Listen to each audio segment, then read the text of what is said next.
Vorrei iniziare leggendo un breve apologo scritto da un mio amico Filippo Carli, che ci introduce un po' nell'argomento di cui parleremo e che si applica anche un po' alla nostra situazione esistenziale.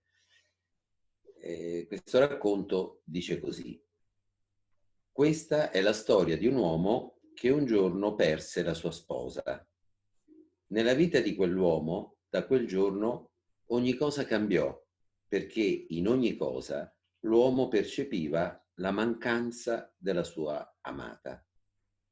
E fu così che l'uomo cominciò a riempire ogni spazio lasciato vuoto dalla sua sposa. Lavorò sempre di più per riempire ogni momento dei suoi giorni, perché quei momenti erano lei. Progettò palazzi per non vedere più la grandezza del cielo, perché la grandezza del cielo era lei. Riempì i suoi occhi di immagini per non vedere più in fondo ai suoi occhi, perché lì vedeva lei. Coprì la terra per non sentirne più il profumo, perché il profumo della terra era lei.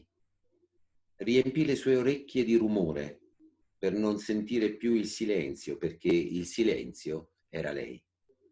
Nel tempo, l'uomo continuò a riempire di ogni cosa tutto lo spazio che poteva. Ma l'uomo non poté riempire tutto, perché di notte sognava e spesso la sognava, fino al giorno in cui l'uomo sognò che la sua sposa era tornata, ma che non aveva potuto fermarsi, perché non aveva trovato più lo spazio per essere accolta. L'uomo aveva tolto al suo mondo tutto il vuoto che lo terrorizzava e così aveva tolto alla sua sposa lo spazio per tornare. Dopo quel sogno, l'uomo cominciò a cercare ovunque uno spazio vuoto ancora disponibile per la sua sposa e infine partì alla ricerca di quel vuoto prezioso che aveva cancellato. Ora, mi sembra che questa storia renda in maniera molto convincente quello che è il problema fondamentale, non solo in generale, ma della nostra civiltà. Cioè il fatto che stiamo riempendo ogni spazio mentale, oltre che fisico, e così ci troviamo in una bolla di concetti astratti, di astrazioni, di numeri, di sigle, di cose che esistono solo nella nostra mente. Ma siccome noi ci troviamo dentro questa bolla concettuale di astrazioni, quello che succede è che cominciamo a scambiare la mappa per il territorio e cominciamo a credere che la realtà sia fatta così come ce la rappresentiamo. Quindi il nostro contatto diretto con la realtà così com'è è schermato da un fitto spessore di astrazioni.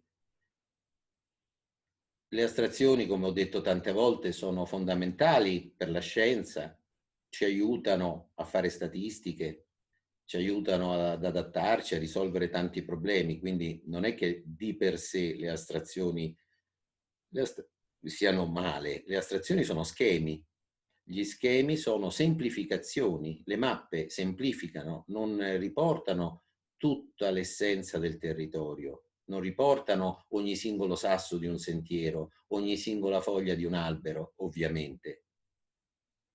Ci segnano soltanto fra la ricchezza enorme, infinita di quello che una nostra normale percezione ci mostra della realtà, ci riporta soltanto quei pochissimi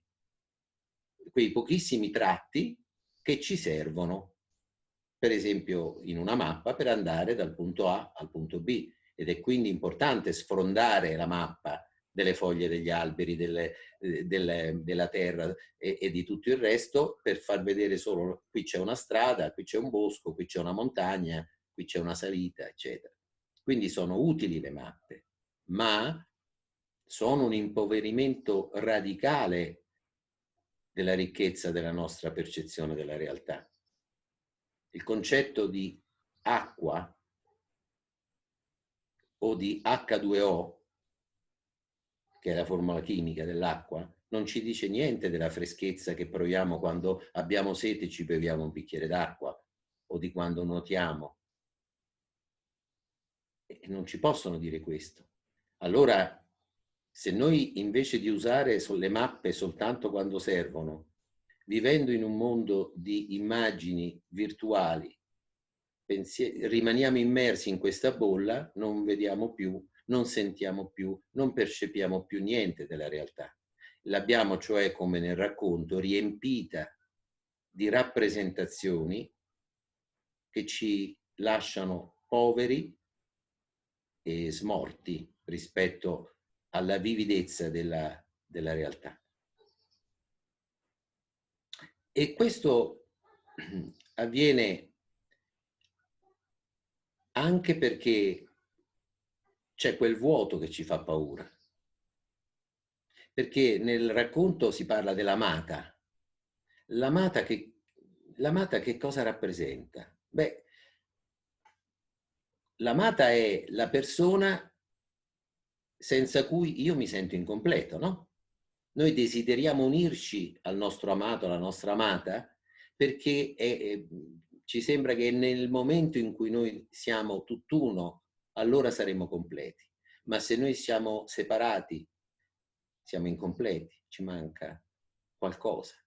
Questa mancanza di completezza. E come dico spesso, la fragranza, il profumo della completezza è quella che noi chiamiamo felicità. Quando noi, nei momenti in cui ci sentiamo completi nella vita, il pensiero è: non mi manca niente.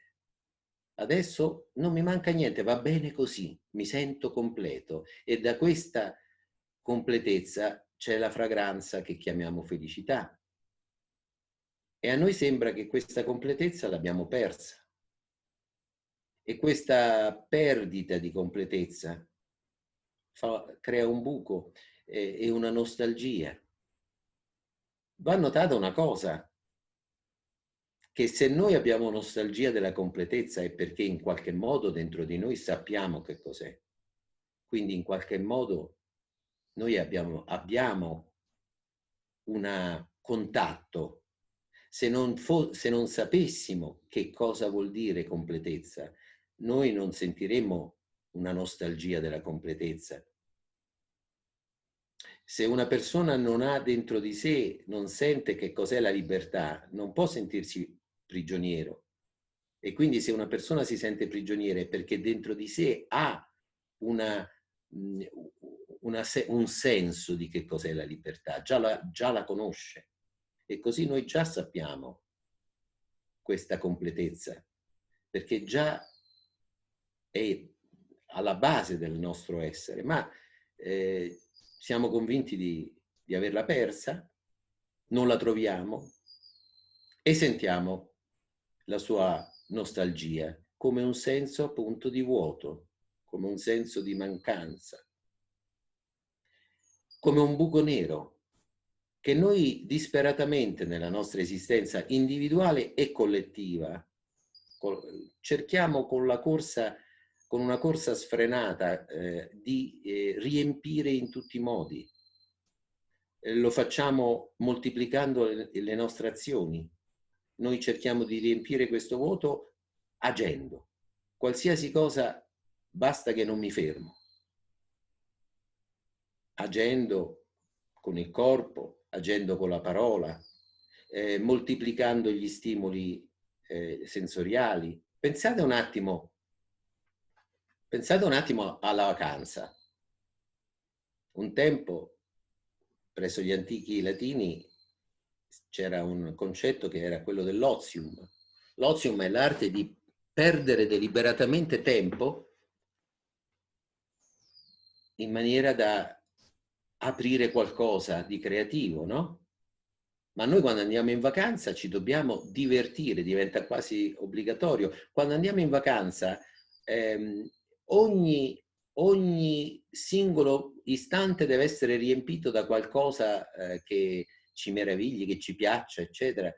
Non ci dobbiamo perdere neanche un istante della vacanza per vedere, sentire, toccare, assaggiare. Tant'è vero che spesso torniamo che siamo più stanchi di quando siamo partiti e ci dobbiamo riposare dalla vacanza. Questa è una fuga nell'azione per riempire quella voragine, quel buco. Oppure c'è la fuga nelle dipendenze. Non sto parlando soltanto delle dipendenze, quelle patologiche, dalle droghe, dall'alcol, dallo shopping compulsivo, in cui tu compri una cosa dopo l'altra e la butti in quel buco nero sperando di colmarlo, ma fai prima a finire i soldi che a colmare quel buco nero, perché non sono le cose comprate che lo possono soddisfare, no? Ma anche le dipendenze meno patologiche, tra virgolette, no? Possono essere dipendenze da certe relazioni o dal sesso o dalle nostre abitudini. Noi siamo dipendenti dalle nostre abitudini. C'è qualcuno che ha detto è più facile cambiare religione che una semplice abitudine, come prendere il caffè a quell'ora. Ecco, quindi che cosa succede in genere quando noi cerchiamo di fuggire da questa voragine, da questo buco, di evitarla, riempendo la nostra vita di concetti, riempendola di azioni, riempendola di dipendenze, riempendola di abitudini, che finiamo dentro questa bolla per non vedere più le cose come sono e quindi andiamo a sbattere. A volte questo andare a sbattere si manifesta con una guerra, a volte appunto viene una cosa del tutto inaspettata come il coronavirus e questo coronavirus ci dice adesso fermati, fermati, fermati e guarda. State a casa, no? Che cos'è casa? Non house, come dico, no, ma home. Se io mi fermo, che succede? Può succedere che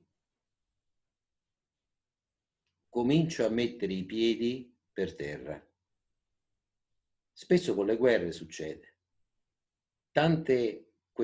Tutte le questioni del tutto irrilevanti o del tutto astratte in cui uno si dibatte collettivamente e individualmente se avere quell'avanzamento, avere quel successo, ottenere quella cosa, combattere perché quello ha un concetto, io ce n'ho un altro, e tutto questo mondo di astrazioni che riempivano le nostre emozioni erano tutte lì, gli immigrati, i non immigrati, quello, quell'altro.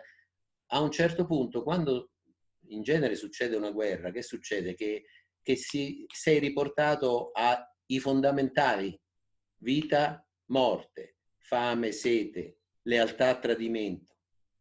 È difficile rimanere le stesse persone in una situazione così di emergenza. Infatti alcuni cadono in una china completamente distruttiva, altri invece aprono il cuore e la mente al contatto diretto con gli altri e con le cose. Ma non è facile fermarsi, non basta che ci dicano stai a casa, no? Non è così facile, perché è sempre possibile riempire questo ozium forzato in cui ci troviamo con una infinità di azioni. E allora ecco, per esempio, nei supermercati della mia zona non si trova più la farina e il lievito di birra, perché tutti si sono messi a fare la pizza, no? No, per carità, è una bellissima cosa. Io non sto parlando, no, io stesso faccio tante belle cose qui, quindi non è una questione di quello che fai, no? Il punto è, ma quello che faccio è perché sto dedicando del tempo a qualcosa che mi tocca, oppure lo faccio per fuggire quel vuoto, quella solitudine, e allora devo riempirla con i social, devo riempirla con le conversazioni, devo riempirla con le attività, e non ho un minuto libero neanche a casa dove non faccio niente. Perché in quel modo, come dicevo, è di nuovo il modo di evitare di fuggire quel vuoto che è l'unico spazio dove la nostra amata potrà tornare.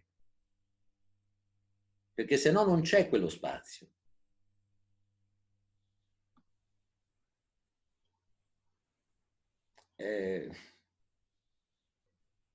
Quindi non è così facile.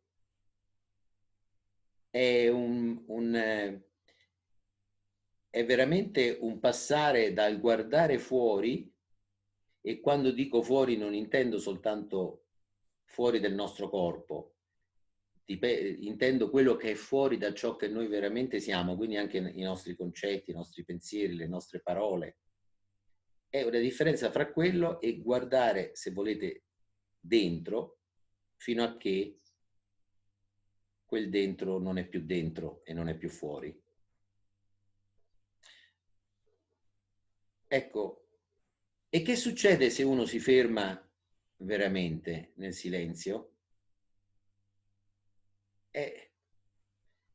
Se invece di evitare questo silenzio noi ci lasciamo cadere dentro e ci passiamo attraverso, beh, io credo che molte persone incontreranno come prima cosa un senso di ansia, preoccupazione per il futuro, paura, isolamento, forse anche noia. Il punto è che quella è sono onde di qualcosa che è molto più profondo.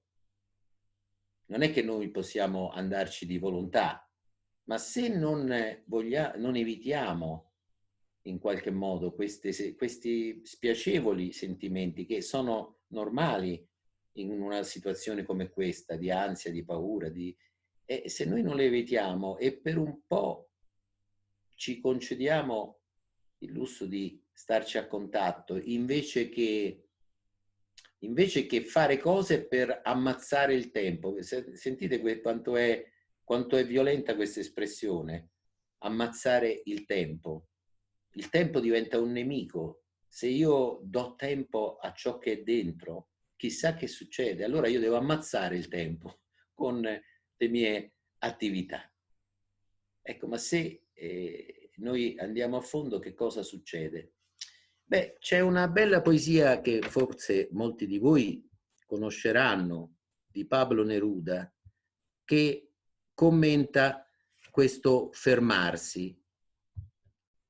Questa poesia dice così: ora conteremo fino a 12 e tutti resteremo fermi.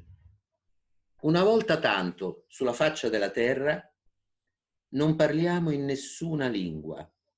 Fermiamoci un istante e non gesticoliamo troppo.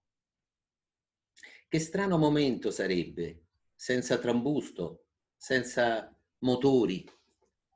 Tutti ci ritroveremmo assieme in una improvvisa stranezza. Nel mare freddo il pescatore non attenterebbe alle balene e l'uomo che raccoglie il sale non guarderebbe le sue mani offese. Coloro che preparano nuove guerre, guerre coi gas, guerre col fuoco, vittorie senza sopravvissuti, indosserebbero vesti pulite per camminare con i loro fratelli nell'ombra senza far nulla. Ciò che desidero non va confuso con una totale inattività. È della vita che si tratta. Se non fossimo così votati a tenere la nostra vita a tenere la nostra vita in moto e per una volta tanto non facessimo nulla, forse un immenso silenzio interromperebbe la tristezza di non riuscire mai a capirci e di minacciarci con la morte. Forse la terra ci può insegnare, come quando tutto d'inverno sembra morto e dopo si dimostra vivo. Ora conterò fino a 12, voi starete zitti e io andrò via. Ecco, questa poesia accenna a una cosa che mi sembra importante, cioè che se uno si ferma e naturalmente, come ho detto, se ti fermi le cose che vengono possono essere paura, preoccupazione, ansia, tristezza, noia. Ecco, noi possiamo cominciare a scoprire con tenerezza la nostra vulnerabilità, che è tanto evidente in questo periodo. Vulnerabilità fisica di fronte a queste minacce del virus, ma anche vulnerabilità psicologica. Forse molte persone sono sorprese a volte di sentirsi così come si sentono, non se l'aspettavano magari, pensavano di essere più forti e magari si sentono anche in colpa perché non sono forti come si immaginavano che fossero. Invece, se noi contattiamo quel silenzio con quelle emozioni, con quei sentimenti e cominciamo, ripeto, a scoprire con tenerezza la nostra vulnerabilità, potremmo riuscire ad accorgerci che vulnerabilità significa anche una incondizionata apertura a tutto quello che ci sta intorno, che ci può ferire, che ci può farsi sentire da noi. Vulnerabilità significa una sensibilità senza difese, che manda all'aria tutte le nostre fantasie di essere un io separato in grado di controllare, fuggire, combattere quello che la vita ci porta davanti. E quello che può accadere ancora è che se ci accorgiamo che questa vulnerabilità è una profonda, acuta sensibilità al tocco della vita, qualunque sia il tocco della vita,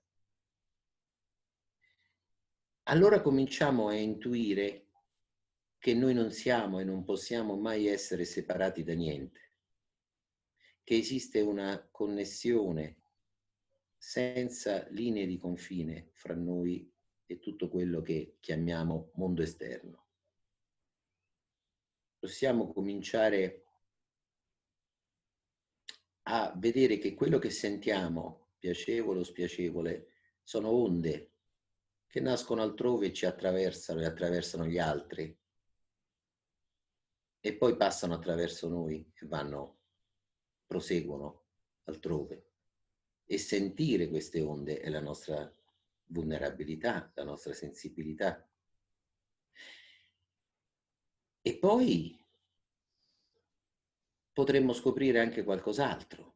Potremmo scoprire cioè che quello che noi sentiamo come onde avviene in uno spazio, cioè che sono onde di una spaziosità che normalmente noi non riusciamo a percepire perché siamo troppo interessati alle onde, anzi a evitare di sentire quelle spiacevoli e a cercare di sentire quelle piacevoli. E in questa attività, che è perfettamente comprensibile, non è che sia sbagliata, ma noi assorbiamo tutta la nostra attenzione lì e non ci accorgiamo dello spazio di cui le onde sono semplicemente una vibrazione. E questo spazio siamo noi. E io chi sono? Io che sento queste onde, chi sono? Riuscite a porvi la domanda senza dare una risposta concettuale? A diventare più direttamente implicati in questa domanda. Chi sono io che sento queste onde? Gli diamo tanti nomi. Io, lo chiamiamo coscienza, ma questi sono concetti, sono parole. Riuscite a essere questo spazio? Perché, vedete, c'è questa coscienza, chiamiamola così, almeno per il momento, è uno spazio senziente dove ogni cosa appare, tutte le cose che noi percepiamo. In questo momento state ascoltando la mia voce, poi vi vengono dei pensieri, sono d'accordo, non sono d'accordo, eccetera. Ecco, tutto questo è percepito da chi? Voi direte da me, cioè io percepisco questo, ognuno di voi dirà questo. Questa coscienza è uno spazio dove le cose appaiono e scompaiono. Non esiste neanche un suono, un colore, un sapore, neanche un pensiero che possano apparire se non già dentro questo spazio.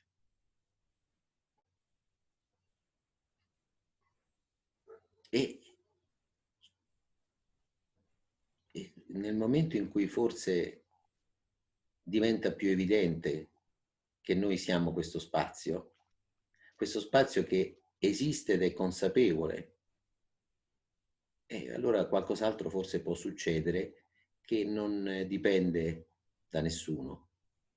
Vedete, la coscienza è come una specie di interfaccia fra il mondo, tutto quello che per noi è la realtà, e qualcos'altro che sta dietro e che comprende tutto questo.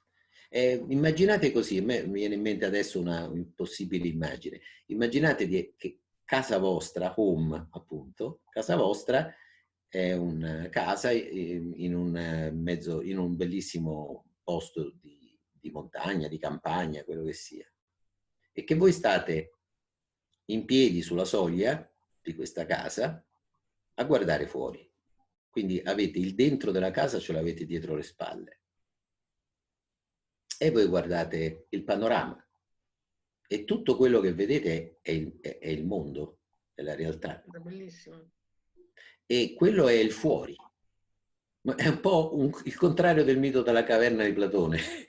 Cioè, quello che voi vedete è tutta la realtà, le montagne, gli uccelli, gli alberi, le farfalle, il cielo, le nuvole. Quella è la realtà, è tutto quello che la coscienza può percepire. E voi siete, diciamo, la coscienza.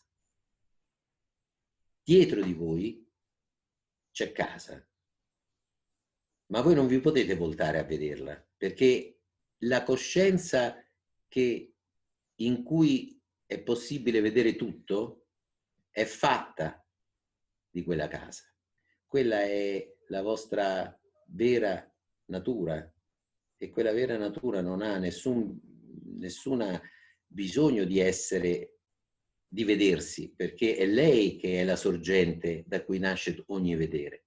Ecco quindi che quello che può accadere nella nostra esperienza è che invece di mettere a fuoco sempre soltanto ciò che appare, cioè la realtà, gli oggetti, i suoni, i colori, che noi normalmente, ma invece di concentrare tutta la nostra attenzione su quello, ci sono momenti in cui riusciamo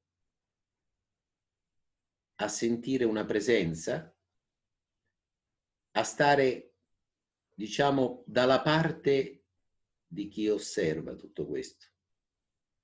E questo stare dalla parte di chi osserva può a volte collassare in una presenza molto più vasta per la quale non esistono parole, ma in cui non esiste più paura.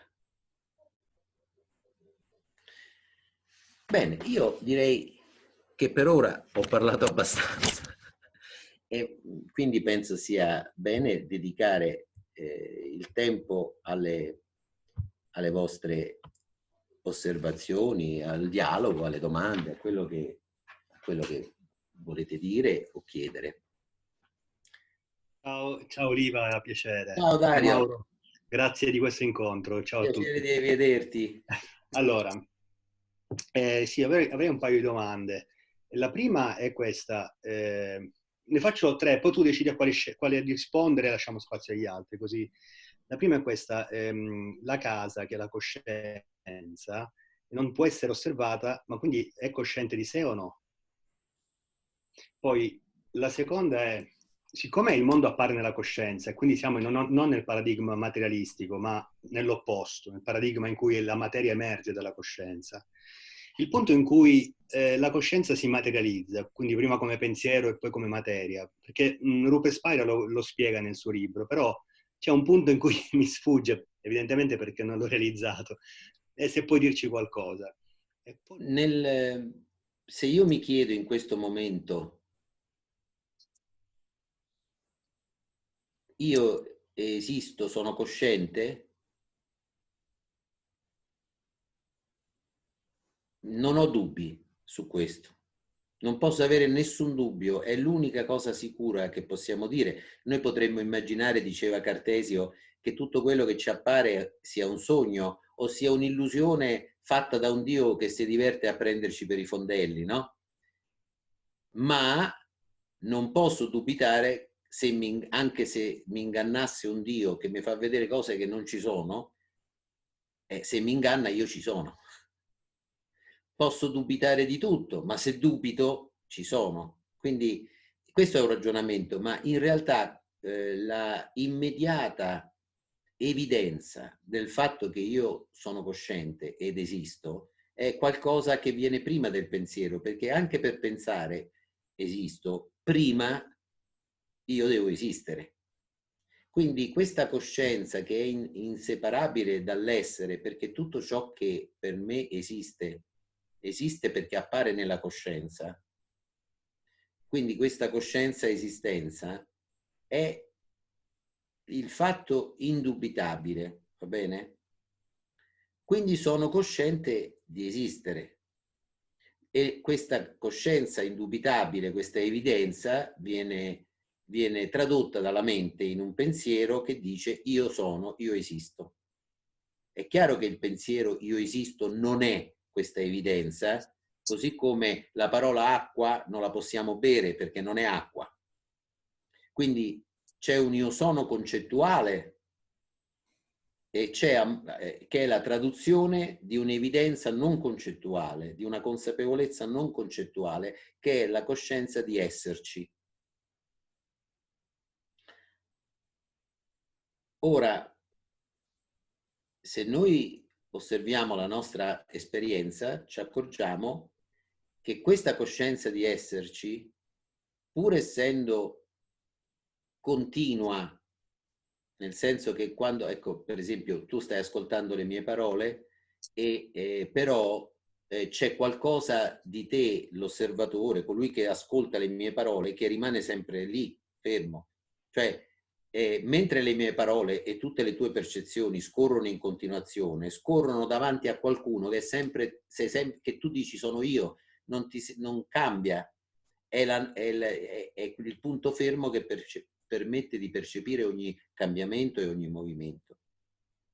Quindi da quel punto, rispetto alle percezioni, rispetto alle esperienze che appaiono e scompaiono, questo io sono è sempre lo stesso.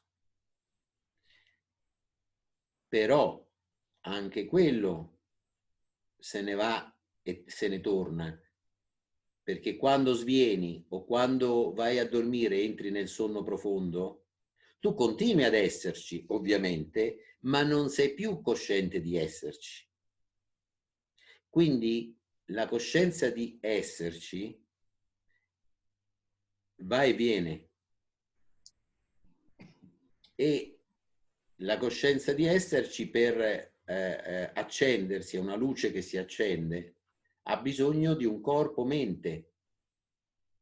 Cioè, quando c'è un corpo-mente, si accende questa luce e uno dice io esisto, io sono, e rimane fino a che c'è il corpo-mente. Quando sparisce, per esempio, questo io sono, e quando io vado a dormire nel sonno profondo, sparisce il corpo, sparisce l'universo, sparisce tutto. Se non ci sono prima io, non appare niente della realtà, capito? Quindi è chiaro che tutta la realtà in qualche modo dipende da questo che Nisargadatta chiamava un piccolo puntino di luce, da cui però viene fuori tutto questo universo. Allora, quindi però l'io sono ha bisogno di un corpo-mente per illuminare la realtà. Questo non vuol dire che quello che chiamiamo io sono non c'è. Qui dobbiamo stare attenti all'uso, come al solito, delle parole. Cioè, l'io sono è la luce. Io uso la stessa metafora che usava Nisargadatta, no? Tu vedi, questo è un accendino. Allora, è fatto di una parte hardware, che possiamo dire che è tutta la struttura dell'accendino, e poi c'è un combustibile che è la benzina. Questo è il corpo-mente. Quando c'è un corpo-mente completo, si può accendere una luce. Questa luce è la sensazione io sono, di esistere, che illumina tutto il resto e permette di vedere tutto quanto. Quando vado a dormire si spegne, quando finisce il combustibile non c'è più questa luce. Con la morte finisce. Il punto è però che per fare questa fiamma non basta l'accendino, la benzina, lo stoppino e la pietrina. Ci vuole un'altra cosa, e cioè l'ossigeno, che non sta nell'accendino, sta ovunque e che non viene minimamente, diciamo, turbato se la fiamma è accesa o spenta. La fiamma è l'ossigeno che diventa visibile nel momento in cui c'è un accendino. Allora, l'io sono, che è quel punto da cui noi vediamo e percepiamo tutto quanto, compreso il nostro corpo, eccetera, è la fiamma che si accende in un corpo-mente e si nutre di questo corpo-mente, ma è ciò che appare attraverso il corpo-mente dell'ossigeno, cioè di qualcosa che non ha nome e che non sa di essere. E non ha nessun bisogno di saperlo, perché è coscienza. Cioè, allora la tua domanda era: ma la coscienza è cosciente di sé o no? Dal punto di vista di quello che precede la fiamma dell'accendino, l'io sono, nell'io sono noi siamo coscienti di esserci. E abbiamo una coscienza che può diventare cosciente di tutto, dei suoni, dei colori, dei pensieri, eccetera. Ma quella che diventa la luce della coscienza di qualcosa non è nel corpo-mente, eccetera, è qualcosa che io non chiamerei neanche coscienza, se vuoi, ma è la luce stessa di cui è fatta la coscienza, che permette alla coscienza di percepire. A volte si chiama il testimone ultimo, a volte lo chiamano in tanti modi, è essere cosciente, è coscienza. Non è cosciente, è coscienza. E quindi per essere cosciente di sé dovrebbe dividersi in due, perché ogni volta che noi quando la coscienza è coscienza di qualcosa, c'è un soggetto che percepisce qualcosa, cioè un oggetto. E quindi la struttura stessa dell'esperienza si polarizza in un osservatore e un osservato, in un soggetto che percepisce un oggetto. Invece siccome a monte di tutto questo c'è una non separazione, una non dualità assoluta, questo essere e coscienza insieme sono due parole per dire la stessa cosa. Per essere cosciente di essere si dovrebbe dividere in due. Da un lato la coscienza che osserva il suo stesso essere, ma non lo può fare perché noi non possiamo vedere la nostra schiena girando anche velocemente. È l'essenza stessa della vitalità della coscienza. Ora, rispetto alla seconda domanda, materia e coscienza, qui di nuovo il problema è che noi usiamo parole per indicare cose molto difficili. Io la vedo in questo modo, non credo che ci sia una materia che nasce dalla coscienza. Io non vedo la coscienza come una sostanza da cui viene un'altra sostanza che si chiama materia. C'è questo dibattito fra idealisti e materialisti, no? In cui praticamente, allora, se voi rapportiamoci senza essere troppo teorici alla nostra esperienza della realtà. Nella nostra esperienza della realtà ogni cosa può essere percepita dal punto di vista dell'oggetto o dal punto di vista del soggetto. Per esempio, faccio spesso questo esempio, in questo momento tu ascolti la mia voce la puoi descrivere, questa esperienza che hai della mia voce, la puoi descrivere dal punto di vista della materia o dell'oggetto dicendo suono. E che cosa implichi? C'è la voce, sono onde nell'aria, è un suono, una cosa materiale, un suono che sta là fuori e viene verso di me. Questa stessa esperienza, dal punto di vista del soggetto, questa stessa esperienza la puoi descrivere come udire. E allora in questo caso io odo quel suono, quindi è qualcosa che sta succedendo al soggetto, dentro di me. Ogni esperienza di suono o di udire può essere descritta in questi due modi. Naturalmente l'esperienza non è la descrizione che noi ne facciamo. L'esperienza è una sola, perché vedete, il problema di quando noi descriviamo qualcosa è che usiamo i concetti. I concetti astratti vanno per coppie di opposti che si escludono a vicenda. Libertà, schiavitù, lungo, corto, alto, basso, bello, brutto, buono, cattivo, vero, falso. Cioè, questo non è come stanno le cose, non è la realtà. Questo è come noi descriviamo la realtà e per descriverla usiamo le parole e in particolare concetti astratti. I concetti astratti hanno questa caratteristica. Per esempio, quelli concreti non ce l'hanno, non esistono opposto di mela, mentre esistono opposto di vero, che è falso.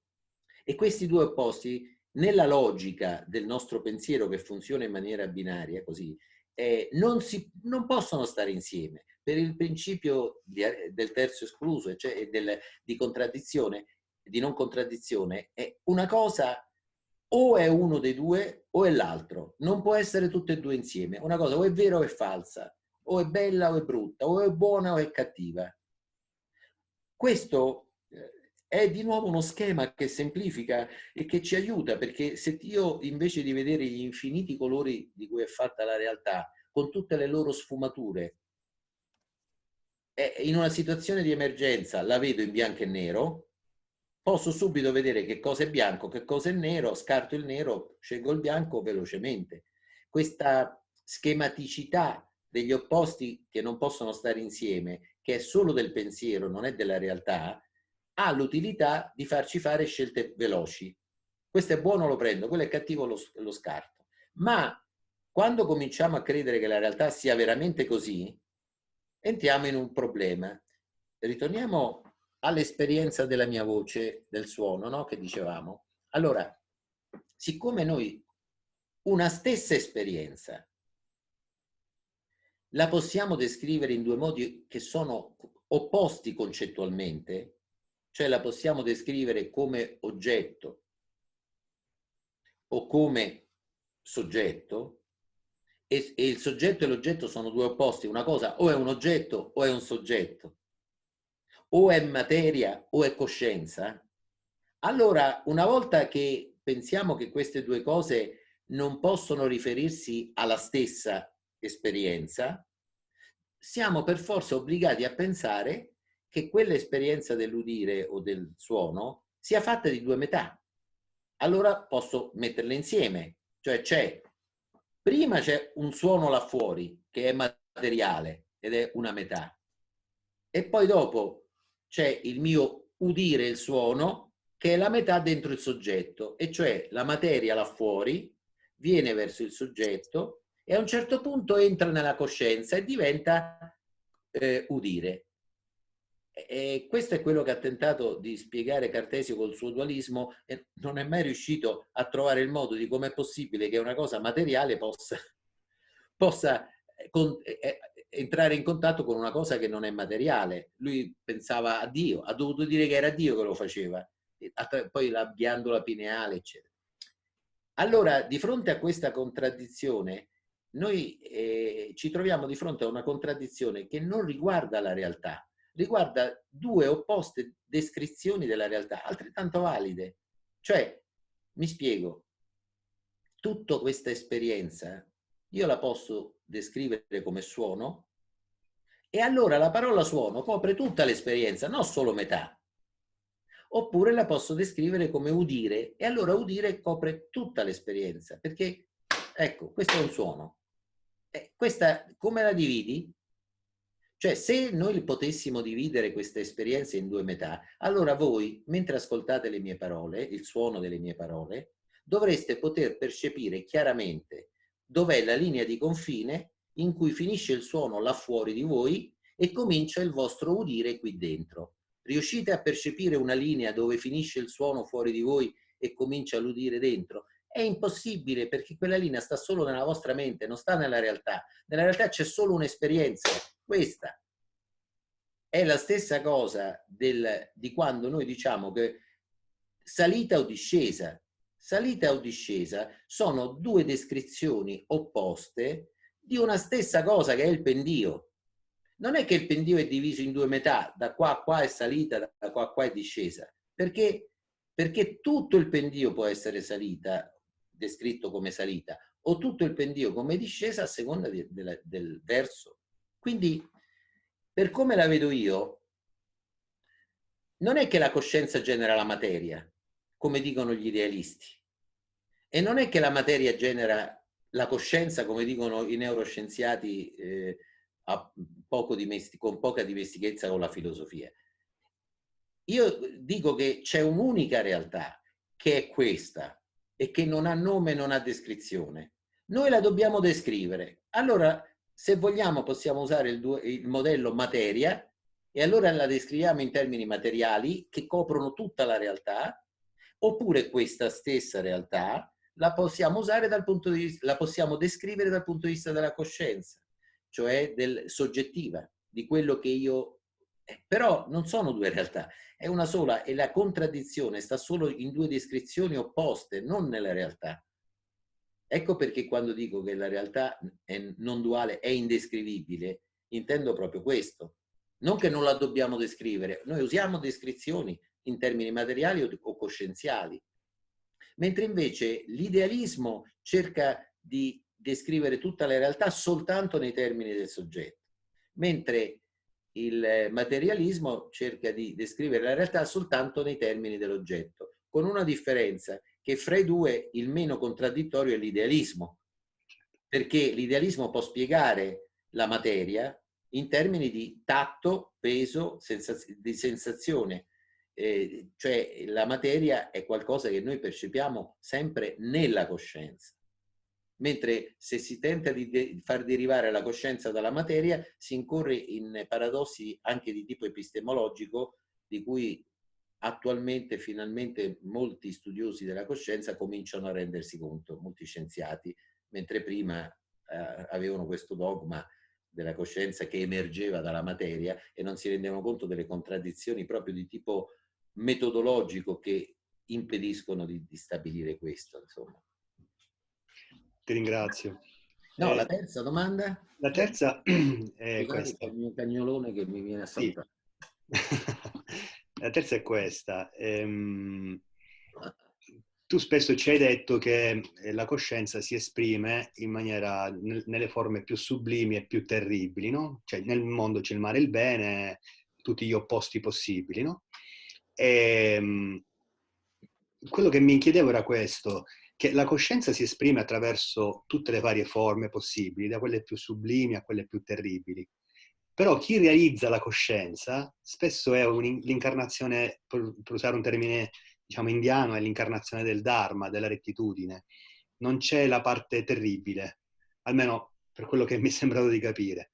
E dentro di me c'è una piccola contraddizione, cioè perché se io realizzo la coscienza non sono come la coscienza, che si esprime in tutte le possibilità, ma spesso sono la rettitudine incarnata. Diciamo questo, come l'hai definito? Chi sì? Chi è questo? Chi in che senso? Sì, come l'hai definito questa persona? È l'incarnazione del Dharma, della rettitudine, insomma, Eh, cioè che non fa del male, tendenzialmente è una persona un risvegliato. risvegliato, sì, sì. Ecco, allora il punto è questo qui, veramente col linguaggio andiamo. Parlare di una persona, di un individuo risvegliato è una contraddizione in termini. Anche una contraddizione che mostra anche quelli che dicono io sono risvegliato, perché poi loro stessi dicono che il risveglio è vedere l'illusorietà di essere un io separato, cioè il risveglio consiste nel non vedere nessuna separazione, per cui esiste solo tutto questo, senza separazione. Il problema fondamentale è che l'io separato, cioè l'idea di essere un io separato, nasce da una falsa identificazione della coscienza, che è lo spazio dove appare tutto e che non è mia o tua, e non ha separazioni. Quindi la coscienza è la coscienza. Quando tu dici io, tu credi che sia la tua coscienza diversa dalla mia. In realtà noi siamo come tutti i pozzi che in fondo comunicano attraverso un'unica falda d'acqua. Quindi quando diciamo io, ognuno di noi pensa di essere l'acqua di quel pozzo, ma non si rende conto che quell'acqua è la stessa per tutti i pozzi. Allora, quando invece avviene l'idea che io sono l'acqua di un pozzo isolato, è perché ho identificato la coscienza dove appare tutto con qualcosa che ci appare dentro, che è il corpo e la mente. Io osservo il mio corpo, sento il mio corpo, quindi il mio corpo è una serie di esperienze che si manifestano in me, cioè nella coscienza. E io percepisco i contenuti mentali come tanti pensieri che scorrono, no? Quindi sia quello che chiamiamo i pensieri, la mente, sia quello che chiamiamo le sensazioni fisiche, il corpo, sono esperienze che avvengono nella coscienza, che chiamo io, ma quando dico io intendo che il tuo io e il mio io in realtà sono la stessa cosa. Nel momento in cui avviene questa falsa identificazione della coscienza con alcuni dei contenuti che ci appaiono dentro, che è come voler mettere una scatola più grossa dentro una più piccola, e quindi identifico la coscienza con questo corpo soltanto, con questa mente soltanto, a quel punto, quando dico io, dico soltanto questa mente e questo corpo e sono nell'illusione di essere un io separato. La sparizione di questo miraggio, oppure, diciamo più propriamente, accorgersi che si tratta di un miraggio, perché il miraggio può pure rimanere, questo porta alla fine di questa identificazione. Ora, quindi il risveglio non è mai di per sé qualcosa che può avvenire a un individuo, perché quell'individuo separato non è separato. Facciamo un esempio ancora più stringente, cioè quando noi sogniamo, noi tutto il sogno è dentro la coscienza di chi sta dormendo, è fatto della coscienza di chi dorme.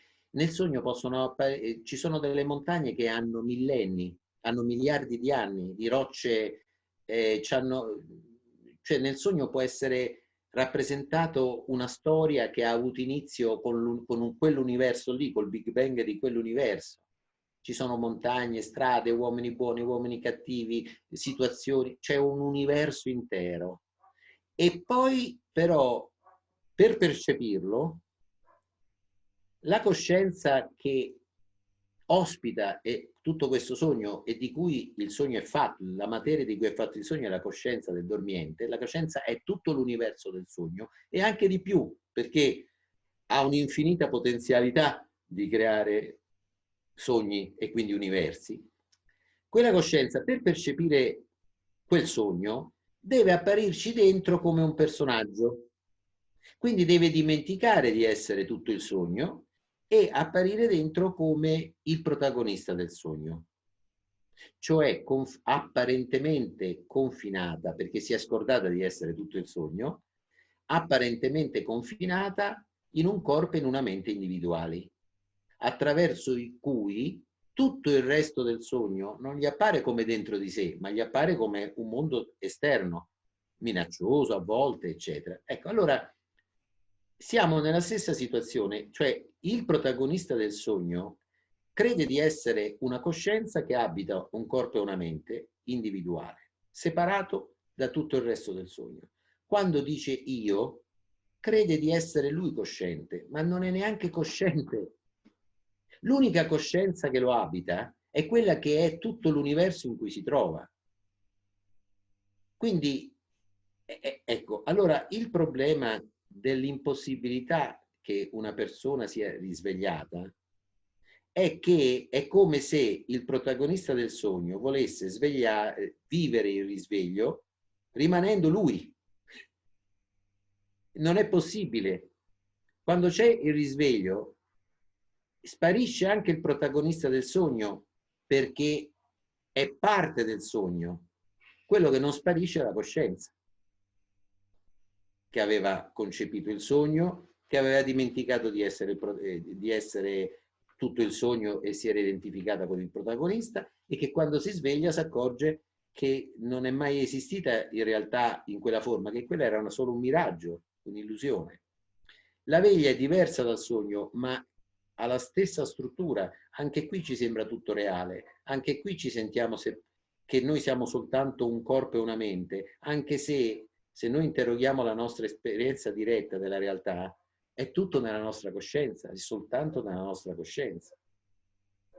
Quindi, detto questo, allora tu dici, ma è in questo universo che appare di tutto, appaiono le cose più orribili come le cose più belle. Non è un universo umano, c'è anche l'umanità, ma è un universo completamente... La coscienza che noi veramente siamo non è umana, o se volete è anche umana, ma non è solo umana, che forse vi suona meglio. E allora per la coscienza che noi siamo è del tutto irrilevante quello che succede. Se tutta l'umanità si estingue a causa di un asteroide che colpisce la Terra o se da noi succederanno catastrofi spaventose per questo coronavirus. Da quel punto di vista è del tutto irrilevante. Ciò non toglie che i singoli corpo-mente che siamo noi come individui soffrono, cercano di migliorare la situazione oppure la peggiorano. Allora, detto questo, questa luce di chiarezza che tutti noi siamo, il bello è che tutti noi siamo solo questo, tutti noi siamo quell'unica coscienza, come lo sono tutti i personaggi del sogno, anche i cattivi. E non dobbiamo fare niente per raggiungerla, perché è lei che ci fa apparire tutto. Però nello stesso tempo, finché ci sentiamo identificati con un corpo-mente e basta, cioè finché pensiamo di essere soltanto questo, è chiaro che stiamo giocando un gioco che implica sofferenza. ovviamente, e cerchiamo quella completezza di cui si parlava prima, dell'amata. La cerchiamo perché è chiaro che se tu invece di accorgerti che sei la coscienza dove appare tutto, credi di essere una coscienza limitata a questo corpo e a questa mente che sono nati e che moriranno fra qualche tempo, la sensazione è quella di aver perso la completezza. Se ti manca tutto, cioè se tu sei una piccola formica in un universo più vasto e morirai fra un po', tu ti senti fondamentalmente incompleto, e questa incompletezza ti fa desiderare la completezza. Perché la desideriamo? Perché in realtà la nostra natura profonda, la coscienza di chi dorme e non del protagonista che crede di essere, ha tutto, è già completa. E noi invece pensiamo di essere incompleti e all'interno del sogno ci mettiamo a cercare la completezza e non ci accorgiamo che dovunque andiamo nel sogno, qualunque cosa facciamo, siamo già quello che è tutto. E quindi cercare diventa l'ostacolo ad accorgerci che quello che cerchiamo è già qui. Ora, a volte questa chiarezza della coscienza non identificata col corpo e con la mente può permeare la vita di un personaggio. Un personaggio del sogno può cominciare a rendersi conto, magari, che ne so, incontra un altro personaggio vestito di bianco con una lunga barba e con un'aria austera, il quale lo guarda e gli dice: adesso ti dico una grande verità, io e te non siamo due coscienze separate, ma siamo un'unica coscienza che è tutto questo intorno a te. E naturalmente l'altro, il protagonista del sogno, sentendosi dire questo, dirà: e come faccio a raggiungerla, questa coscienza cosmica? E l'altro gli dirà: non hai nessun bisogno di raggiungerla, la sei. Sì, ma allora come posso? Capito? Allora, però questa cosa può cominciare a permeare la vita di una persona, e allora questa luce, quando si riflette sulla mente,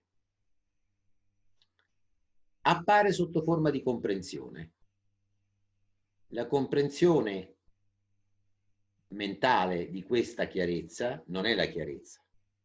Non hai il potere istantaneo di liberarti dalla illusione di essere un io separato, ma questa chiarezza che si esprime per esempio in tante forme di spiritualità, nel non dualismo, eccetera, questa chiarezza ha il potere comunque di eliminare tanta sofferenza inutile. Perché?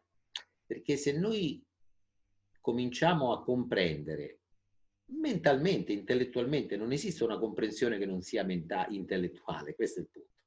Ma se noi cominciamo a comprendere che dove c'è separazione c'è conflitto, e dove c'è conflitto c'è sofferenza, rabbia, paura, come fa a nascere un conflitto se non ci siamo noi e loro? Noi che ci si identifichiamo sempre con gli opposti mutualmente esclusivi, con i buoni, i giusti, quelli che hanno ragione, e loro che sono invece i cattivi. Guarda, cioè, il terrorista islamico che decapita una persona in diretta sta usando esattamente lo stesso meccanismo. Cioè, noi siamo quelli giusti e buoni e loro sono l'Occidente corrotto, quello che ti pare.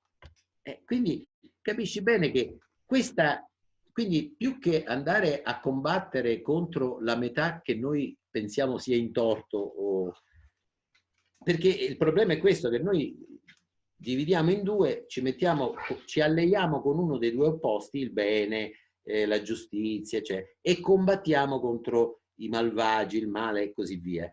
E allora, per eliminare completamente quell'opposto, senza E in questo noi non facciamo che rafforzare l'illusione che esista veramente un confine netto che separa questi due opposti. Gli opposti stanno insieme. Piacere e dolore non li puoi separare, per esempio, perché dipendono tutte e due dalla sensibilità.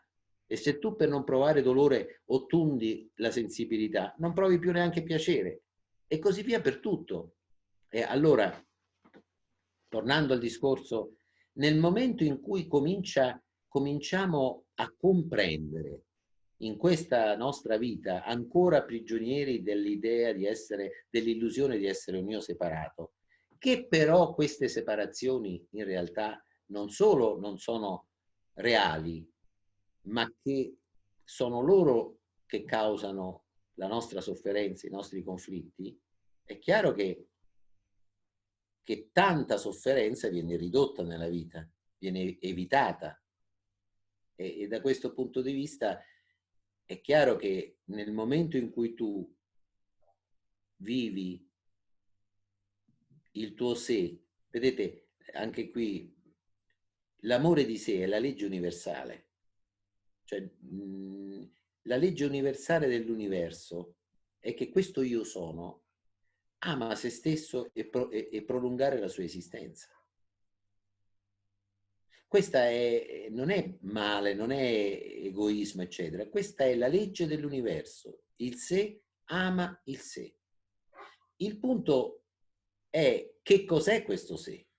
Perché se io falsamente ho identificato il mio sé soltanto con questo corpo e questa mente e lì traccio il confine, allora l'amore di sé è egoismo.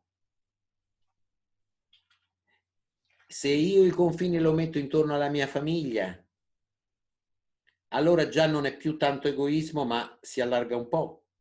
Può allargarsi alla propria squadra, ai tifosi della propria squadra di calcio, può allargarsi alla propria nazione, alla propria razza, può allargarsi agli uomini e non agli animali, può allargarsi agli esseri viventi, ma se c'è una linea dove il sé viene distinto, separato dal fuori da sé, come dice Ken Wilber, tracciare la linea del sé significa stabilire dove avverrà la prossima battaglia. E quando questa linea viene a coincidere con il tutto, il sé che ama sé amerà ogni cosa.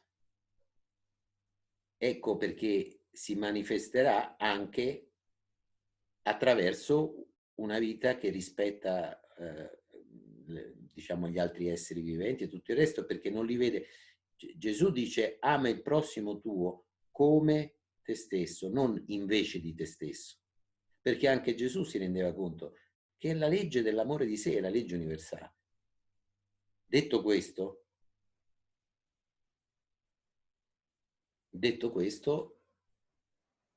c'è qualcosa di ancora più vasto dell'amore di sé, del sé, di cui non è che si può dire molto. Questo qualcosa di più vasto può essere solo visto come una non separazione assoluta, una unità assoluta. Non so, vabbè, questa è un'altra questione. Insomma.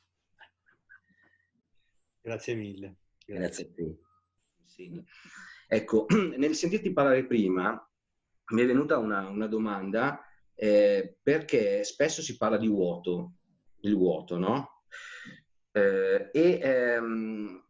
Anni fa c'è un libro che era Pragmatica della comunicazione, no? In cui, diciamo, la legge è una delle leggi fondamentali che le parole possono indicare una negazione, ma in natura non esiste la negazione. Se facciamo un esempio della temperatura, noi possiamo misurare sotto zero, ma in natura non esiste sotto zero. Ed è questo è una delle principali situazioni di confusione, no? Che nasce tra la mappa e la realtà, che si diceva prima, no? E quindi diciamo, non so se è proprio la domanda, però il pensiero che mi è venuto è un po' questa idea dell'essere il nulla, no? Cioè che si contrappone. E cos'è questo nulla? E se questo nulla è il vuoto? Cioè a me sembra, ascoltandoti tante volte così, che appunto uno dei problemi è sempre il linguaggio, perché noi viene indicato il vuoto come il nulla. ma il vuoto non può essere il nulla a questo punto, perché non indica un qualcosa che non c'è, una non presenza, e quindi l'essere non si può contrapporre al nulla. Sempre l'ultima volta ti ricordi che avevo citato Severino, che ultimamente mi sta colpendo, no? Ecco, volevo capire un po' questo concetto del vuoto, se indica un non essere, un non pensare, oppure se è come sta indicando a te in qualche modo che in realtà è una parola contenitore che indica la possibilità di qualcosa che in qualche modo appare nella coscienza e in altri momenti non appare, no? Però è una presenza, non so, faccio fatica anch'io a esprimere a volte nel linguaggio una domanda, perché è come se seguendoti intuisco qualcosa, ma poi nell'oggettivo questa cosa mi sfugge. Credo che sia un po' questa la... Ecco, ti lascio la parola perché spero di essere stato un po' chiaro, ecco. Grazie. La domanda è chiara, il punto è che non potrai mai capire, non è una cosa che si può capire. È per quello che si chiama nulla, perché fa piazza pulita di tutto quello che noi crediamo di sapere.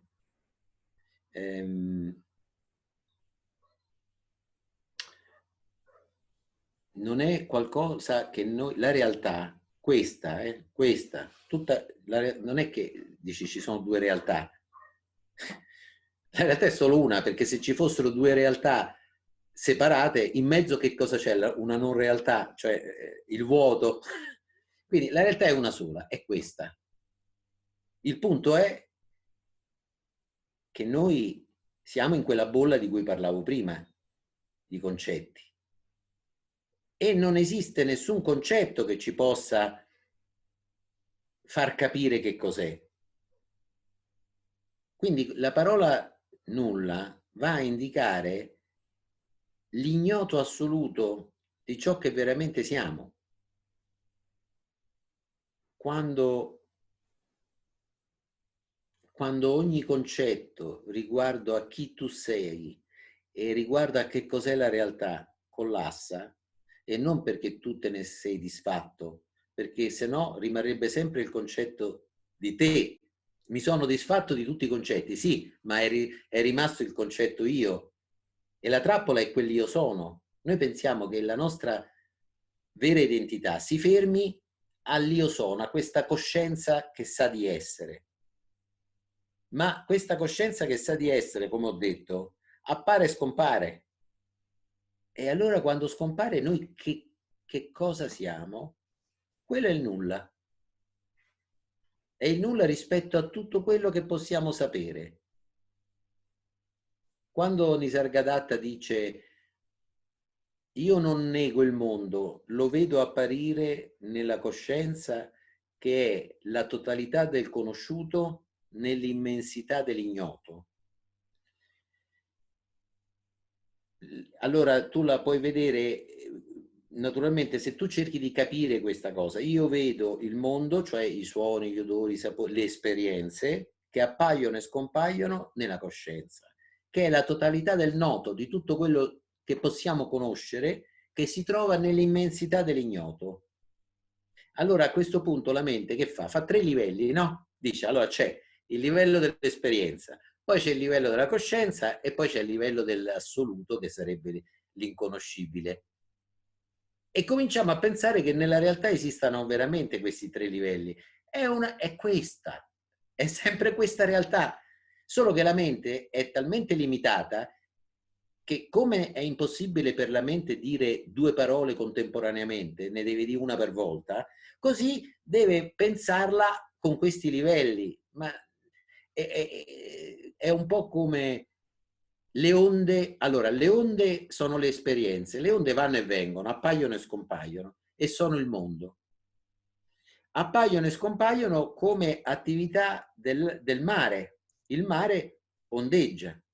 Allora, noi distinguiamo il mare dalle onde, però non le possiamo separare, perché non è che un'onda può essere separata dal mare. Non possiamo dire che un'onda è un'entità che deve ricongiungersi al mare, perché l'onda non è un'entità, è un'attività del mare, capisci? Però il mare non è solo le onde, il mare ha delle profondità che le onde non conoscono. Quindi c'è le esperienze, le onde fisiche, psichiche, percettive, c'è la coscienza, le cui attività, le modulazioni sono le esperienze, che è il mare. Quando collassano tutti i concetti di onda e di mare, quello che resta è l'acqua. Quello è l'assoluto, che è il nulla rispetto al mare e alle onde, perché non può essere in nessun modo espresso a parole. Però quando noi pensiamo che una cosa sia inconoscibile, sai che facciamo? Ce la immaginiamo lontanissima, un ignoto che per raggiungerlo chissà che devo fare, come un paradiso lontano. Non sta al di qua, al di là, sta al di qua. Sta talmente noi, è talmente noi che non lo possiamo vedere, ecco perché è ignoto. E certo non è una non esistenza, ovviamente, ma non è neanche l'esistenza. È libero da esistere e non esistere, è quello che c'è veramente e che noi non potremo mai rappresentarcelo, ma lo siamo. E in questa e lo siamo stati sempre. Come diceva Nisargadatta, che cos'eri 10 giorni prima di nascere? E che cosa sarai 10 giorni dopo che sei morto? Quello che eri prima di nascere e quello che sarai dopo morto è quello che non cambia mai della tua identità. Ed è quello che sei anche adesso, in realtà. Non c'è una possibilità di quantificarlo nel tempo, perché non è il tempo che appare quando nasci e che scompare quando muori, dal punto di vista tuo. L'unica cosa forse che possiamo dire è che è la luce stessa che ci permette di essere coscienti. La coscienza è essere coscienti di questo o di quello, o di esistere. Diciamo così, c'è una luce, questa luce diventa le nostre esperienze, quando cioè io sono cosciente di un pensiero, adesso sei cosciente delle mie parole, dei tuoi pensieri, delle tue sensazioni fisiche, quindi c'è la coscienza delle esperienze. Questa luce che è la coscienza delle esperienze, in realtà si parte da un'unica sorgente, che è la coscienza di esserci. Perché se prima di tutto tu non ci sei, nessuna esperienza e quindi nessuna coscienza di esperienza può accadere. Quindi l'essere cosciente delle varie esperienze, del caldo, del freddo, del giorno, della notte, degli amici, tutte queste coscienze di qualcosa nascono da un'unica sorgente che deve essere sempre presente perché quella coscienza avvenga, e cioè la coscienza di esserci, che si manifesta in maniera esplicita neanche quando nasciamo, un po' dopo, e che sparisce quando moriamo, come la fiamma dell'accendino. Ma quello che rende cosciente tutto questo è il nulla che c'è a monte e che attraversa tutto questo. Questo nulla, se vuoi lo puoi chiamare coscienza, ma che senso ha chiamarlo coscienza se non sei cosciente di niente a quel livello lì? A quel livello lì sei cosciente, sei luce o sei oscurità, perché se c'è solo luce non vedi la luce, se c'è solo oscurità non vedi, cioè è qualcosa che non può essere definito in nessun modo. Ecco perché si chiama nulla. Quindi smetti di cercare di capirlo e accetta la possibilità che tutta la tua conoscenza possa collassare quando ti rivolgi all'abisso. come dice quella famosa frase che usano nei film dell'orrore, dice no, perché è presa da Nietzsche, credo, una frase tipo: se guardi troppo nell'abisso, l'abisso guarderà in te, quindi stai attento, perché potresti perdere quel poco di io che credi di essere. Ma può essere una cosa oltre ogni immaginazione.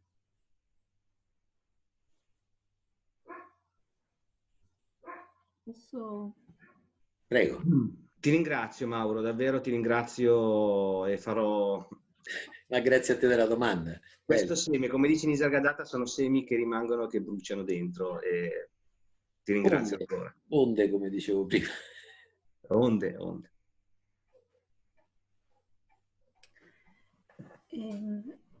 Allora, non ci conosciamo direttamente, quindi la domanda ultima che sono tantissime cose che mi hanno toccato, ma che mi hanno anche fatto tanta confusione, tanti concetti, tante cose che mi hanno un po' portata via da quello che stavo sperimentando. Ma prima presento la domanda ultima che mi viene, cioè ultima rispetto alle ultime cose dette, il senso di questo nostro passaggio dal nulla, poi tutto questo al nulla, tutto questo rotolarci, insomma, in questo dibattimento. La nascita e la morte, tu stai dicendo. Cioè, proprio sì, l'esistenza per come noi ne abbiamo coscienza, un po' il senso di questo, in tutto, del tutto, insomma. Ma volevo tornare, la cosa più importante mi pareva la cosa che ho sperimentato nella primissima parte, quando c'è stato quel momento di raccoglimento, diciamo. No, non era forse una domanda. Stai con chi sta osservando tutto ciò. Allora, l'immagine la metafora delle onde del mare mi risuona moltissimo con quello che mi sembra di aver sperimentato, perché c'erano tutte queste onde di superficie con tutti i pensieri, le sensazioni, le immagini, c'era tutto questo movimento, ma nel contempo, ad un livello altro, mi è venuta anche l'immagine, ma poi era un sentire, come una sorta di gorgo morbido, non tumultuoso, come sì, un gorgo morbido, anche il colore addirittura, color fango, un color fango nocciola che mi tirava giù, che andavo giù. E la sensazione era quella di un qualcosa di che si dilatava, che si distendeva. È stato... Ma ero su diversi piani, come non so di cosa dire, non so più che parole usare adesso, di coscienza, di consapevolezza, di stati dell'io, non lo so. E quindi mi sembra di aver ritrovato poi nelle sue parole qualcosa di questo. Beh, l'idea era appunto quella di creare una possibilità in cui uno potesse un po' andare, sprofondare appunto, no? Quindi sprofondare ritirando un po' la nostra attenzione dalle cose di cui normalmente siamo consapevoli e stando appunto con ciò che è consapevole di quelle cose, al punto poi da mollare anche quello. Diciamo che noi possiamo entrare, fare un passo indietro. In questo momento noi siamo seduti.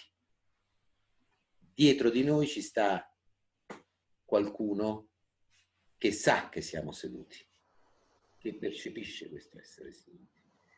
Spesso noi non ci appoggiamo a questo qualcuno, stiamo seduti, cioè ci appoggiamo sullo star seduti, la nostra attenzione è presa dalle cose di cui siamo coscienti. Invece in questo caso si Da tratta... uno sforzo. Esatto. Invece in questo caso si tratta di scoprire quello che sta dietro e che è cosciente e stare lì. Se siamo lì, a un certo punto sparisce pure quello che sta dietro. E può essere vissuto come un cadere, essere in libera caduta. Essere appunto come un gorgo che ti porta dolcemente giù, alcuni lo possono vivere con terrore. Ma dà una sensazione di straniamento. Esatto. No? Come quella meraviglia di cui parlava Aristotele all'origine della filosofia è anche sconcerto, è anche, no? Ecco. Però penso che sia qualcosa di molto prezioso per non rimanere, per non vivere soltanto il miraggio e la trappola in cui normalmente ci sentiamo presi. Per il senso della vita, tu dici che senso ha? Il senso implica, la parola senso, implica una direzione, no? Senso unico, doppio senso. Senso significa che quello che riguardo al quale mi interrogo sul suo senso, cioè una cosa e dico che senso ha? C'è un uomo che corre e io mi chiedo ma questo correre che senso ha? Allora ci può essere un fine, cioè può essere che quest'uomo corre perché deve andare al lavoro e guadagnare dei soldi per vivere. Quindi il senso del correre non è il correre, è qualcosa che è esterno al correre, cioè lavorare e guadagnare soldi. Oppure ci può essere una causa. L'uomo corre perché è inseguito da un creditore che vuole che gli ridia i soldi. Allora in questo caso, di nuovo, il correre per dare senso a qualcosa, tu lo devi circoscrivere e rapportarlo a una cosa esterna che gli dà senso, una causa, e quindi la cosa su cui ti interroghi che senso ha diventa l'effetto di una causa, oppure, e questo per esempio la vita, uno può dire l'evoluzionismo, tutte queste cose così, oppure un fine che è sempre esterno alla cosa di cui ti interroghi sul senso. Quindi in questo modo, quando noi ci chiediamo che senso ha la vita, la trasformiamo sempre in un viaggio, in un percorso verso una meta. E così rimandiamo sempre, perché siccome nessuna meta poi ci soddisfa veramente, cioè nessuna meta riesce a darci veramente il senso della nostra vita, né la meta di raggiungere la laurea, né quella di lavorare, né quella di sposarsi, né quella di fare figli, né quella di andare in pensione, eccetera. E viviamo sempre in un futuro per un senso che scopriremo in un futuro che non arriva mai. Allora, mi piace sempre ricordare che Alan Watts, che ha pure molto senso dell'umorismo, ha fatto un piccolo video in inglese che dura pochi minuti, che si intitola Why Life is not a Journey, perché la vita non è un viaggio. E dice, tu avresti potuto vivere quella vita che hai vissuto sempre con delle mete da raggiungere, non come un viaggio, ma come una musica. La musica, l'unica cosa che puoi fare è suonarla o danzarla, cioè godertela nel momento in cui c'è. Quando è interessante, perché che senso ha cantare sotto la doccia? Che senso ha giocare? Che senso ha fare musica? Non ha un senso esterno, non ha un senso esterno. È nel momento in cui io, mentre danzo, mi sposto dal punto A al punto B, non è che lo faccio per arrivare il prima possibile al punto B, per il piacere di muovermi. Quando canto non lo faccio per arrivare il prima possibile alla fine della canzone, sarebbe tristissima una cosa di questo genere, no? E diceva Alan Watts, i compositori comporrebbero solo finali, vai al concerto, zanzà, è finito. perché vale solo la metà, no? Ecco, quindi invece se tu vivi la vita come una musica, e non lo puoi, ovviamente non è una cosa che puoi fare volontariamente, ma se comprendi che la vita è una musica, allora ti accorgi che la vita è troppo vasta, troppo viva, troppo incredibile per essere ingagliata in un piccolo che le può dare la nostra piccola mente, ed è per quello che in fondo ci piace così tanto. È troppo vasta per darle un senso, e è senso a se stessa. E forse è per questo che in India, per esempio, quando si parla di Shiva come simbolo del tutto, dell'universo, di tutto quello che c'è, e si dice qual è l'azione di Shiva, si dice che è la danza o il gioco, che sono appunto tutte attività che non si fanno per uno senso esterno, ma si fanno per il piacere di farle. Ecco, è una prospettiva completamente diversa, che per esempio non tiene conto del principio di causa-effetto, cioè il principio di causa-effetto è utilissimo, lo sappiamo tutti, senza quello non sopravviviamo, no? Quindi ci è utile sapere che se succede X seguirà Y, per carità. Ma possiamo, senza rinunciare al principio di causa-effetto per stabilire le cose da fare nella nostra vita, possiamo vedere la realtà come qualcosa che accade adesso e solo adesso, in modo del tutto spontaneo, senza nessuno che faccia qualcosa. Cioè non io che decido di fare una cosa e la faccio e penso che sono stato io a farla, ma una decisione che si è improvvisamente manifestata e un'azione, tutto come un fiorire, senza nessuna cosa che lo descriva in una sequenza temporale e causale. Questa è la meraviglia. Questa è la meraviglia, cioè quando noi vediamo questo costante sbocciare delle azioni della vita come qualcosa di totalmente spontaneo e non fatto da nessuno.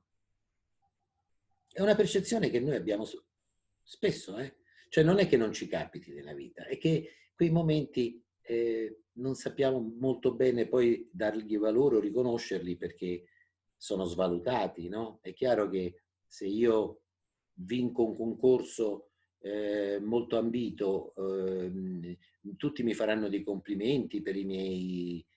se io dico che ho passato la mattinata in un parco a ascoltare gli uccellini, nessuno si complimenterà con me, penserà che anzi sono un po' un pigro e una persona inutile, no? Ecco, e quindi noi tendiamo a non percepire questi movimenti che pure ci accadono anche nel corso di una giornata semplice e normale. Sì, grazie per l'incontro. Volevo porle questa domanda. Volevo sapere che cosa ne pensava rispetto alla visione che alcuni possono portare laddove cercano di spiegare il fatto che questa coscienza, diciamo, universale, che non è autocosciente, come ha detto lei, a un certo punto abbia voluto dividersi, separarsi in tante piccole fiammelle e quindi diventare autocoscienza. Ho sentito, spesso ho letto che il tutto non autocosciente abbia voluto separarsi, quindi per fare esperienza di sé, Questa esperienza di sé è ovvio che logicamente è possibile soltanto con una coscienza che abbia autoconsapevolezza. Mi domando poi, nel corso dell'evoluzione umana, io penso che ci sia sempre stato un momento in cui un individuo abbia avuto un'autoconsapevolezza. Quindi volevo sapere che cosa ne pensava di questa visione E un'ultima cosa, il fatto che la coscienza comprenda al suo interno il tutto, quindi bene, male, queste categorie di separazione, fa sì che dal punto di vista umano noi non possiamo altro fare che accettare la realtà così com'è. Quindi l'etica sostanzialmente umana a questo punto non avrebbe senso di esistere, non esiste. Che cosa? L'etica, diciamo, il fatto del comportamento etico, il Dharma, come ho sentito nella prima domanda, no? Se la realizzazione di una coscienza fa parte di un Dharma retto, a questo punto noi non possiamo dirlo, in realtà vediamo la realtà così com'è, cioè noi possiamo soltanto accettare ciò che sperimentiamo nella sua totalità. La ringrazio. Dunque, nel dire che la coscienza o insomma, quello che noi indichiamo con la parola coscienza a monte, quella grande, si manifesta attraverso una molteplicità di fiammelle, no? Di io sono, non significa che si è frammentata. Significa che alla sua non separazione, alla sua integrità incorruttibile, si è aggiunta una molteplicità di fiammelle. È diverso. Vi spiego. Quando il mare diventa onde, non smette di essere mare. Quindi aggiunge qualcosa, aggiunge un ornamento, delle creste, che sono le onde, per essere più bello. Quindi chiedersi il senso, come dicevo prima, non ha senso. Possiamo così dire così delle cose che però poi lasciano il tempo che trovano. Cioè, per esempio, si potrebbe dire che se il tutto è tutto ed è qualcosa di enormemente energetico e vivo e intelligente, diciamo così, la creatività non deve avere limiti. Se il tutto si esprimesse soltanto nelle altezze, come fa se non tiene conto anche delle profondità? E che quindi è chiaro che diciamo, l'intero, il tutto si esprime creativamente in maniera infinita, e quindi non solo nella vita ma anche nella morte, non solo nel piacere ma anche nel dolore e così via. Ecco, e quindi anche in ciascuno di noi nel senso di corpo e mente qua, corpo e mente lì, eccetera. E ogni manifestazione, ogni onda, diciamo così, ha i suoi modi di essere, tra cui quello di provare piacere e cercare certe cose, provare dolore ed evitarne altre. E quindi anche in strutture di tipo etico che regolano. L'etica che cos'è? L'etica sono una serie di, se volete, concezioni o anche regole in maniera più spiccia, ma insomma l'etica è qualcosa che regola i rapporti interpersonali. Non avrebbe senso se uno fosse solo su un'isola deserta come Robinson Crusoe. Che senso ha l'etica? Non rubare, a chi rubo? Non uccidere, chi uccido? Non mentire, ma non c'è nessuno con cui possa parlare.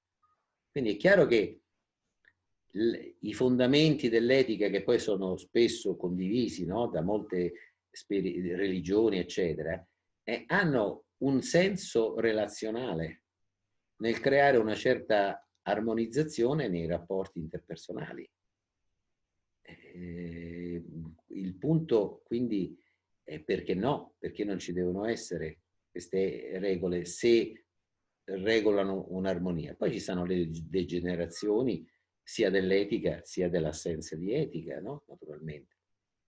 Però questo è diverso da quello di cui parlavo prima, quando dicevo che se la chiarezza comincia a riflettersi nella mente, in una mente particolare di una, e diventa, questo riflesso diventa comprensione, che non ha, ripeto, il potere di liberarti dall'illusione dell'io separato, però che può profondamente mostrare alla mente la non separazione di tutte le cose, no? Cioè, per esempio, che ne so, uno scienziato può ben comprendere il pensiero ecologico con la teoria delle complessità, con la teoria relazionale, eccetera, vede che non si può staccare niente dall'universo, nel senso che l'universo è un insieme di relazioni completamente intrecciate fra loro. La fisica quantistica lo sta mostrando con il problema dell'entanglement, eccetera. E allora, se anche io solo intellettualmente o mentalmente comincio a vedere che non c'è reale possibilità di una separazione nell'universo, quale può essere la mia risposta se non di fronte all'idea che quello che faccio a quello che apparentemente vedo che è fuori la sto facendo a me stesso? E quindi si crea, cioè, quando parlavo dell'amore di sé, se questo sé diventa visibile ovunque, è ovvio che il mio comportamento sarà verso ciò che, come agisco verso ciò che amo. Se una persona mi sta antipatica, mi starà lo stesso antipatica, non è che allora mi diventano tutti simpatici. Se una persona mi vuole pestare i piedi, io cercherò di impedirglielo, ma è diverso impedire a una persona di fare del male a me senza provare nessun rancore verso questa persona, da invece provare una serie di cose o da seguire certe regole solo perché lo dice l'etica e non perché le sento e le vedo nella realtà. Ama il prossimo tuo come te stesso. Allora, io posso cercare di amare il prossimo mio, perché me lo dice questa che può essere una aurea regola etica, ma per quanto mi sforzo, amare è una parola molto ambigua, non dipende dalla nostra volontà, o ami o non ami, non ti puoi sforzare. Se tu chiedi alla persona che sta con te e dici, cara, mi ami? E lei ti risponde, guarda, faccio tutto quello che posso, non credo che questo sforzo di volontà ci soddisfi. Quindi noi vogliamo che ci dica, ma io sono pazza di te, ma anche se tu fossi un disgraziato ti amerei lo stesso. Cioè, questo è, no? Quello che vogliamo. Perché l'amore non è qualcosa che possiamo fare con la volontà, però può venire fuori da un vedere la non separabilità di tutte le cose. Non che le cose non siano diverse. C'è uno che mi sta antipatico e è diverso da me e mi sta antipatico, ma il fatto che mi stia antipatico non significa che io lo possa amare di meno. L'amore non ha a che fare con un sentire e basta. L'amore è l'espressione della non separazione. C'è una metafora taoista che racconta del barcaiolo che andava per il fiume con la nebbia, tenendo la sua mano, c'è sempre una mano che si tiene a destra o a sinistra, no? Nei fiumi. A un certo punto intravede nella nebbia una barca che sta andando contromano addosso a lui. Allora lui comincia a dire, guarda che stai contromano, spostati, spostati. Quell'altro manco gli risponde. Allora man mano che la barca si avvicina, questo si incavola sempre di più, arriva a voler uccidere quel barcaiolo pazzo che va contromano. Poi quando la barca è abbastanza vicina si accorge che è vuota, che si è solo sciolta dagli ormeggi. E che fine fa la sua rabbia? Sparisce, perché la barca è vuota, non c'è nessuno con cui prendersela. Quindi, allora io posso vedere uno che mi vuole fare del male come un barcaiolo e me la lego al dito e provo risentimento e provo rabbia e dico che non avrebbe dovuto farlo e che eccetera. Oppure posso vedere quello che mi vuole fare del male come una barca vuota e allora cercherò di scansarla, ma è una barca vuota. Che fine fa il risentimento? Che fine fa il rancore? E poi mi accorgo che anche la mia barca è vuota.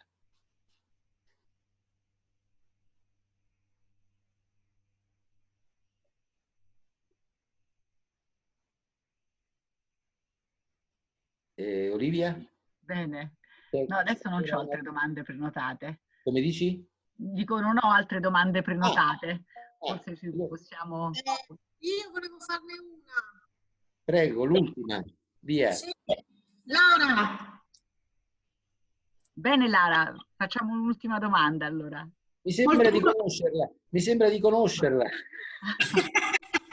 È molto molto veloce. Volevo chiederti solo, siccome giustamente tu in premessa hai parlato di questo tempo così strano, del virus, di questa condizione di solitudine, di paura, se ci puoi dare un consiglio, è proprio uno solo, per vivere magari meglio questo tempo. Guarda, qualsiasi cosa proviate, protezione nello stare in una casa protetta, paura, preoccupazione, claustrofobia, solitudine, isolamento, qualunque cosa proviate, state con chi la prova. Chiedetevi chi è che sente tutto questo e appoggiatevi a quello. Senza, quindi non rifiutando di sentire quelle cose tanto anche se non le volete sentire, le sentite lo stesso, ma mentre le sentite chiedetevi chi le sente e appoggiatevi lì. Possono succedere cose interessanti. Io ringrazio tutti voi per aver partecipato, tutte le belle domande che avete fatto.